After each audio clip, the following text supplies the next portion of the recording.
Bonjour à toutes et tous. Aujourd'hui, nous sommes le lundi 1er juillet 2024. Hier ont été publiés les résultats des législatives en France. Des législatives entachées par la montée fulgurante de l'extrême droite. Cette nouvelle ne me fait pas plaisir parce que je suis une militante de gauche, féministe et pour plein d'autres raisons, et en particulier parce que je suis sceptique et que, en tant que sceptique, en tant que scientifique, en tant que personne luttant pour l'esprit critique, nous pouvons tous et toutes comprendre ce qu'un parti d'extrême droite au pouvoir pourrait engendrer au niveau de la désinformation. Récemment, vous avez peut-être entendu parler de quelque chose d'assez troublant, qui est que l'élection que nous sommes en train de vivre aurait été influencée par une ingérence étrangère, très certainement venant de Russie.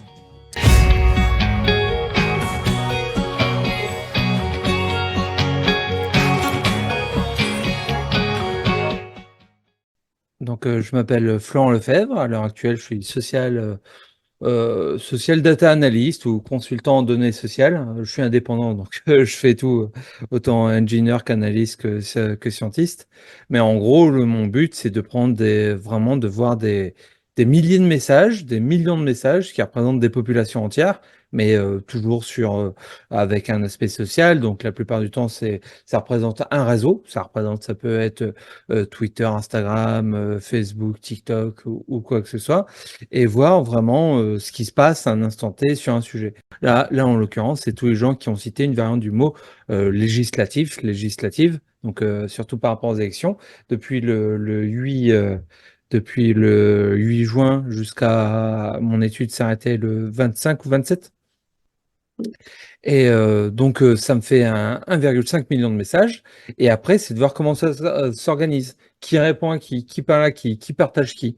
Quels sont les leaders, quels sont les thèmes les plus abordés. Et en l'occurrence, vu que c'est Twitter et que Twitter maintenant, les équipes de modération sont minces par rapport à ce que c'était avant, et ben c'est aussi énormément étudié tout ce qui est astroturfing, tout ce qui est des individus qui essayent de se faire croire beaucoup plus nombreux qu'ils le sont pour influencer le débat public. L'astroturfing consiste en l'utilisation de techniques de propagande manuelle ou algorithmique. Elles ont pour but de donner une fausse impression d'un comportement spontané ou d'une opinion populaire sur les réseaux sociaux.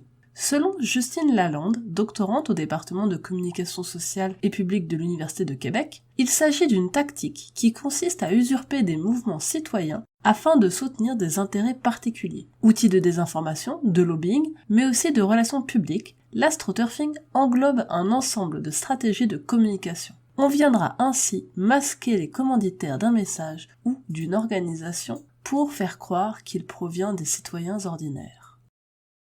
Et puis, ouais, du coup, là, tu as fait une analyse sur Twitter, uniquement Twitter, il me semble, Tout à fait. voilà, de Uniquement qui Twitter parlait pour des l'instant. législatives. Ouais, oh, ouais, qui parle, qui a employé le mot, ne serait-ce que le mot, le mot législatif, donc législatif avec un S, avec des accents ou pas. Et après, on défile pour déjà on voit le maillage, on voit le réseau, sachant que voilà, il y avait à peu près 1,5 million de tweets, mais dont 80% c'est des RT. Faut savoir que le truc qui a le plus sur Twitter, c'est surtout des retweets. Parce que tout le monde peut faire un tweet que personne ne verra, mais une fois de temps en temps, il y a un tweet qui fera 5000, 10 000, 20 000 RT. Donc ça fait tout de suite énormément de masse. Donc là, sur les 1,5 million on va dire de posts, il y a 80% c'est des RT, ce qui fait que la plupart des communautés, le réseau, quand on regarde qui interagit avec qui, eh ben, c'est surtout du soutien.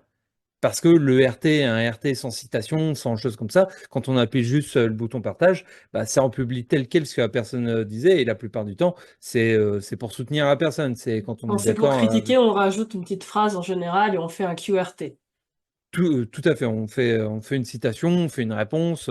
Je veux dire, on rajoute une petite insulte parce que c'est Twitter. Et Évidemment. Plus grande donc mine de on, sel du monde. il y a de ça, il y a de ça. Même si je suis en train d'explorer un TikTok et c'est aussi pas mal.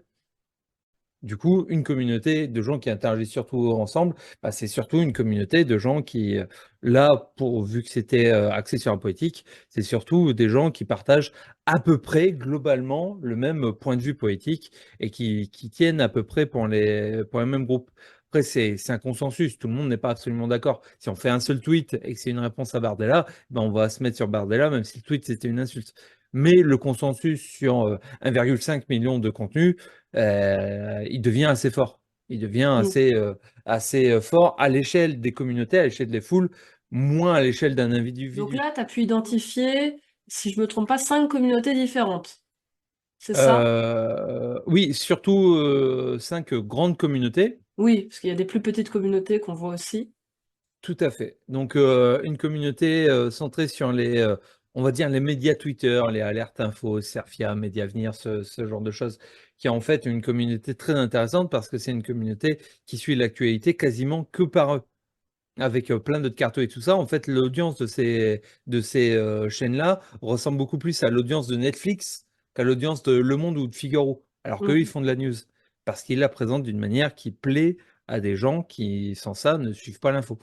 Voilà, c'est une réflexion à faire, c'est un truc à se dire, mais du coup, ils ont une communauté de gens qui ont commenté l'info, surtout via leur biais, qui s'intéressent pas aux partis politiques, mais qui s'intéressent à la politique quand eux, ils en parlent et qui disent quelque chose qui les intéresse. Donc on a ça, une communauté donc en vert beaucoup plus centrée sur un FP et sur des médias. De toute façon, il y a des médias dans absolument toutes les communautés. Donc c'est les Et médias plutôt de gauche. Là, je vois Libé, par exemple, le HuffPost, je vois ouais, Le Le Monde, ce Monde, genre de le choses. coin des LGBT. Hmm. Voilà. Donc c'est globalement Nouveau Front Populaire et médias de gauche, quoi. Tout à fait. Et après, faut se dire que plus on est au centre et plus on est à la bordure entre deux communautés, moins la couleur a d'importance. Parce qu'on est peut-être, Oui. je vais vulgariser, mais on est peut-être 51% vert, 49% rose. Je veux dire, le placement du Le Monde ou de France Info, il est vraiment sur la frontière entre les deux. Mm. Donc, faut pas se formaliser sur la communauté. Mais moi, ça me permet après de faire des statistiques par communauté en disant, ben, les Verts, quels sont les mots qu'ils utilisent le plus? Ah ben, ils parlent beaucoup du Front populaire, de LFI, Mélenchon, etc., etc. Mm. Donc ça, les roses qui sont beaucoup plus, parmi les mots qu'ils utilisent le plus dans la description des bios, il y a Renaissance, il y a ce genre de choses. Donc Euh, Renaissance, pour ceux qui ne sont pas habitués, c'est le nouveau nom du parti de Macron, c'est bien ça, hein. C'est la c'est majorité ça, c'est présidentielle. ça, c'est Parce qu'entre LREM Renaissance, 2.0. Reconquête, regroupement, non pas regroupement, entre Rassemblement, Reconquête, Renaissance, on s'y perd, hein. Tout à fait, Renaissance, le parti du président, on va dire. Même tout à si en fait, ce moment, c'est vraiment LREM 2.0, mais cette voilà. fois-ci, c'est un vrai parti, pas un simple mouvement. Donc il y a ça. En petite communauté qu'on voit en vert très clair, eux, ils sont totalement orientés LR. Donc on Mhm. voit des Laurent Wauquiez, il y a des Ciotti qui sont aussi ici, ce genre de choses. Oui, c'est la Mais droite classique, on va dire. tout à fait, mais on voit qu'ils représentent vraiment pas Oui. grand-chose. Mais c'est parce C'est que c'est les ça. boomers, ils savent pas utiliser Twitter. Non, c'est Oui, une oui, blague, c'est une blague. mais c'est une blague, c'est une blague. En tout cas, il y a des partis qui ont énormément de mal à utiliser les réseaux sociaux. Et on pourrait y revenir, je suis en train de faire une étude sur TikTok et il y a des partis qui sont totalement absents, ou presque. Et en dernière grosse communauté, ben, c'est énormément orienté RN et Reconquête. C'est énormément orienté, je veux Donc dire, l'extrême droite avec Éric Zemmour, Philippot, Français de souche, Marion Maréchal. CNews, quel étonnement de les trouver dans l'extrême Oh. droite. Oh là là, Myriam Palomba, la grande copine de Vincent Flibustier. Tout à fait. Et, Mm, euh, et juste un petit point intéressant, Emmanuel Macron est situé entre la frontière entre eux et les Roses parce qu'il le cite énormément. Du coup, ça mm. fait énormément de liens. Mais il faut se dire, il n'est pas bleu-bleu. C'est vraiment les comptes qui sont sur la frontière montrent vraiment qu'il y a eu une passerelle entre deux communautés, soit parce qu'ils parlent aux deux communautés, soit parce que les deux communautés leur parlent à eux. vu que mon but c'était de voir un peu l'astroturfing, tout ce qui est influence et ce genre de choses, ben, j'avais prévu pas mal de stats. Ça, c'est des statistiques que j'avais prévues du début. Je m'étais fait une méthode une méthode un peu en sachant ce que je cherchais et en sachant les anomalies que je pouvais voir. Par exemple, les comptes qui tweetent le plus sur le sujet. Parce qu'il y a des comptes qui, en une journée, peuvent faire 1000 tweets en utilisant le mot législatif et qui prennent aucune pause, qui vont jamais aux toilettes et qui tweetent 24 sur 24. C'est extrêmement louche. C'est jamais moi qui vais dire qu'une personne est un bot, mais je peux dire son comportement n'est pas un comportement biologique normal, en tout cas pas un comportement standard. La moyenne des messages depuis la création du compte, je connais le nombre de messages que le compte a émis, je sais depuis quand il a été créé, donc je sais en moyenne, il a été créé, il a fait tant de messages par jour depuis sa création. Et donc, il y a des comptes qui ont fait 1000 messages en moyenne par jour depuis 2 ans. C'est louche.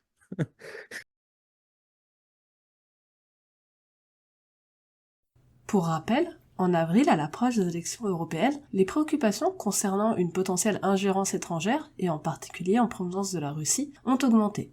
Des incidents notables incluent entre autres la révélation d'échanges de courriels entre l'eurodéputée lettonne Tatiana Zdanowska et des agents du FSB, ainsi que des accusations contre plusieurs eurodéputés européens pour avoir reçu des fonds russes en échange d'influence politique. Comme le rappelle Mathilde Cousin dans son article pour 20 minutes, le risque d'ingérence existe. Pendant la campagne des élections européennes, Raphaël Glucksmann, candidat aux élections, a été faussement accusé d'être un agent de la CIA, une désinformation attribuée à des acteurs pro-chinois. Les risques d'ingérence étrangère se sont renforcés après la dissolution surprise de l'Assemblée nationale française. Les autorités notent une utilisation croissante de campagnes de désinformation visant à dénigrer certains candidats ou à soutenir artificiellement d'autres, tels que le Rassemblement national. Dans un article du 27 juin, on apprend que David Linard dénonce les liens entre le Rassemblement national et la Russie, pointant la participation de certains de ses membres à des commissions d'observation électorale orchestrées par le Kremlin. Ces observateurs sont critiqués pour leur rôle dans la légitimation des politiques russes, notamment l'annexion de la Crimée. La commission d'enquête parlementaire française souligne les risques de manipulation et d'influence russe dans ces activités. Et donc les jaunes, ces inconnus. Donc les jeunes, qui avait aucun leader qui ressortait et que moi, en tout cas, je pouvais pas dire qui c'était sans faire de statistiques plus avancées. Donc j'ai fait comme d'habitude, c'est-à-dire ben, j'ai commencé à faire des statistiques rien que dans les mots les plus utilisés dans les bios. Souvent, ça, dans les communautés politiques, ça marche extrêmement bien. Parce que, ben voilà, quand tu as les 10 mots les plus utilisés, il y a Patriote, Reconquête, Bardella, Zemmour et Marine, et ben voilà, et que le reste, c'est des mots généralistes, monde, vie, France, etc., etc., ben on sait à peu près de quoi ça parle. On sait à peu près de quoi ça parle. Donc voilà, les bleus, Patriote, Reconquête français dans les 3 mots les plus utilisés. Les Verts, journalistes politiques gauche. Donc voilà, ça montre déjà que les Verts, ils sont un peu moins liés entre eux. Je veux dire, il y a moins un parti qui ressort plutôt Oui. que l'alliance en elle-même. Et les jeunes, ils m'intriguaient parce que les mots qui revenaient le plus, c'est sharing, lover, world, let et enthousiaste. C'est Et de en fait, l'anglais alors qu'on est sur une communauté française, théoriquement. c'est de l'anglais, on est sur une communauté française et c'est vraiment les mots les plus basiques qui soient. C'est vraiment, si on prend 1 million de comptes et qu'on fait des moyennes, et 1 million de comptes totalement au hasard, c'est ce qui va en ressortir.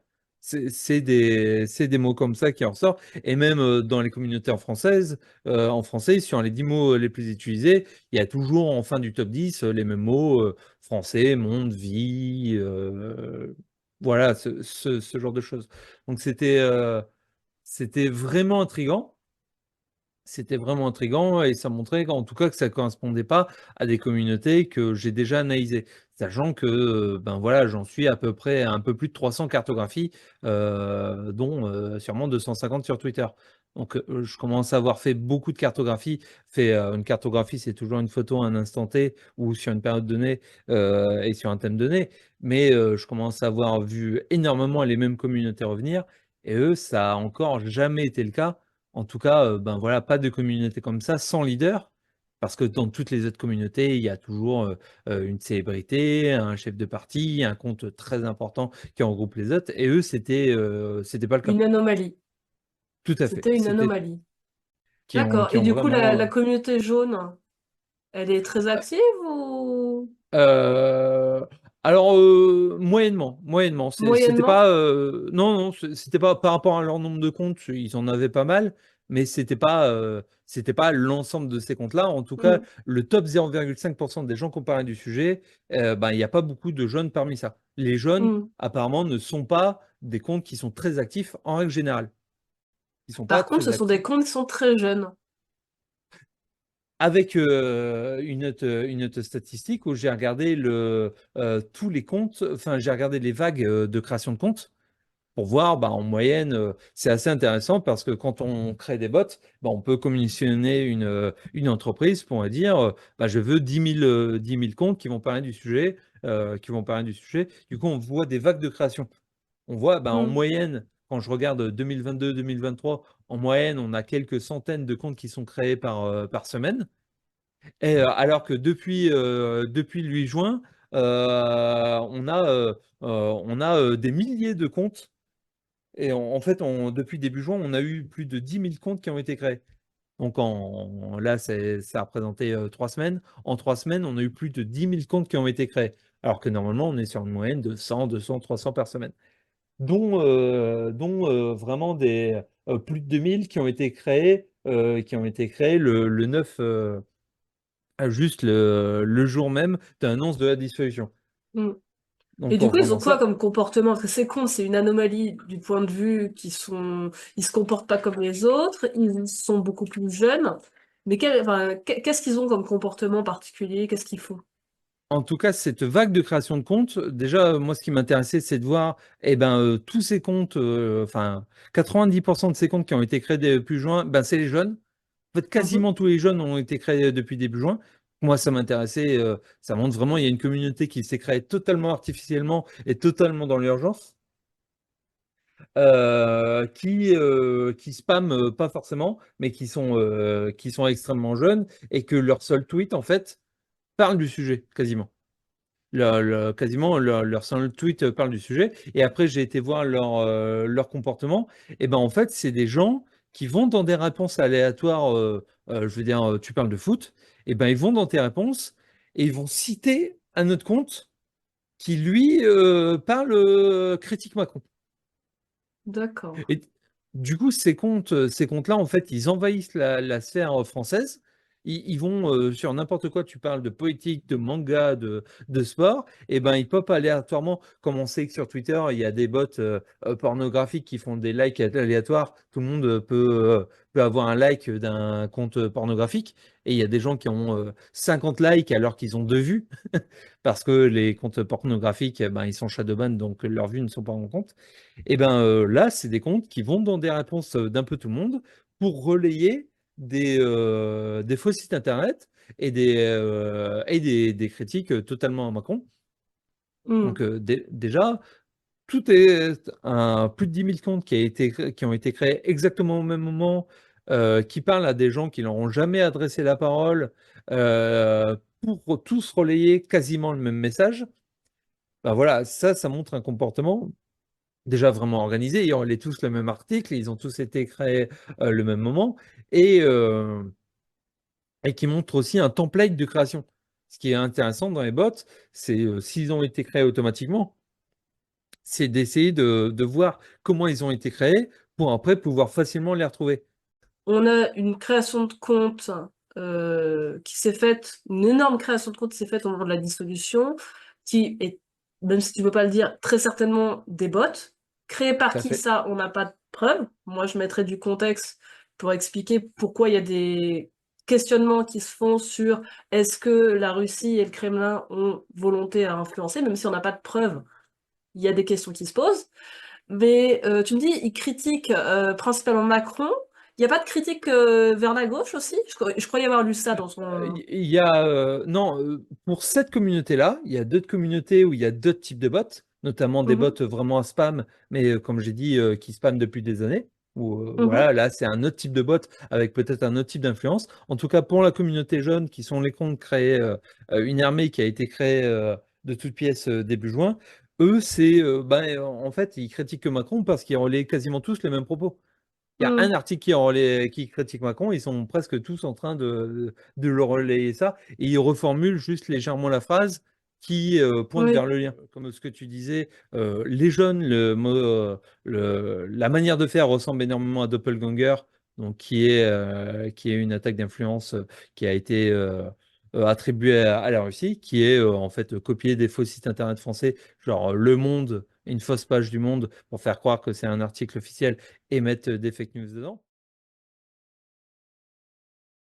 L'opération Doppelganger est une campagne de désinformation russe visant les pays occidentaux et liée à l'invasion de l'Ukraine par la Russie en 2022. Elle consistait à créer des doublons numériques de grands médias et organisations en utilisant des noms de domaines ressemblants pour tromper les utilisateurs. En France, 355 domaines usurpant des médias comme Le Monde, Le Figaro ou encore le site du ministère des Affaires étrangères ont été détectés. L'Allemagne, l'Italie, le Royaume-Uni et l'Ukraine ont également été ciblés. Des articles de propagande critiquant l'Occident et la guerre en Ukraine sont diffusés sur les réseaux sociaux, relayés par des ambassades russes et des faux comptes. Révélée en septembre 2022, cette opération se poursuit néanmoins malgré les efforts pour la contrer. L'objectif principal est de diminuer le soutien occidental à l'Ukraine en promouvant des récits pro-russes et en semant la division sociale. Comme nous le disions tout à l'heure, au début de la période de réserve électorale, avant les élections européennes, de nouvelles tentatives d'ingérence ont été détectées, notamment venant d'armées de bots soutenant des partis d'extrême droite européens et des attaques de désinformation à l'encontre d'Emmanuel Macron.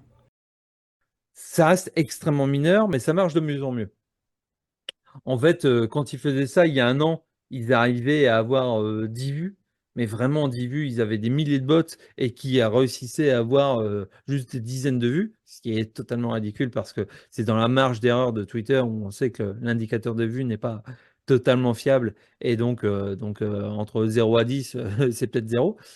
Mais là, ils arrivent quand même à en engranger quand même des dizaines de milliers. Ce qui reste extrêmement mineur parce que tous les messages que j'ai récupérés au total, ça fait 17 milliards de vues. Donc voilà, 1,5 million de tweets, C'est mineur, mais ça existe. c'est mineur et ça existe. Et moi, ce qui m'intéresse aussi, c'est que ça augmente. Ça veut dire que vu qu'il y a vraiment de moins en moins de devs chez Twitter pour essayer de combler, à chaque fois qu'on voit une faille, pour essayer de la combler, eh ben, ils arrivent à adapter de plus en plus leur mode opératoire pour passer entre les mailles du filet. En conclusion, on peut retenir de cette analyse que les législatives ont mobilisé les foules, avec plus d'1,5 million de tweets et de RT. Malgré cela, une certaine partie du flux n'est pas naturelle, avec entre autres des faux comptes dits jetables. Ces comptes jetables, créés dans l'urgence, vont principalement harceler les communautés NFP et Renaissance pour leur montrer du contenu anti-gouvernement français. Cependant, l'utilisation d'outils de visualisation de réseau n'est pas une preuve en soi d'une quelconque influence étrangère sur les élections. Il est probable que le gouvernement russe ait tenté d'intervenir pendant le processus électoral, comme il l'a déjà fait par le passé lors de l'élection de Donald Trump. À ce sujet, je vous encourage à vous abonner pour ne pas manquer l'épisode qui sort jeudi et qui traitera de ce sujet et du destin de la femme qui a dénoncé ce complot. Dans l'étude qui nous intéresse aujourd'hui, il faut se rappeler, comme le fait Florent, que l'influence de la communauté de bots identifiés est minuscule comparée à la masse globale. Les actions telles que Doppelganger se déroulent sur des faux sites, peu lus, des comptes Twitter à l'influence marginale, souvent en anglais ou en français mal traduit. Il est crucial de garder un œil sur ces tentatives d'ingérence et de documenter ces activités, car leur influence, bien que minime, a tendance à s'amplifier. Mais attribuer le climat politique et les problèmes actuels uniquement aux manipulations russes serait une simplification abusive.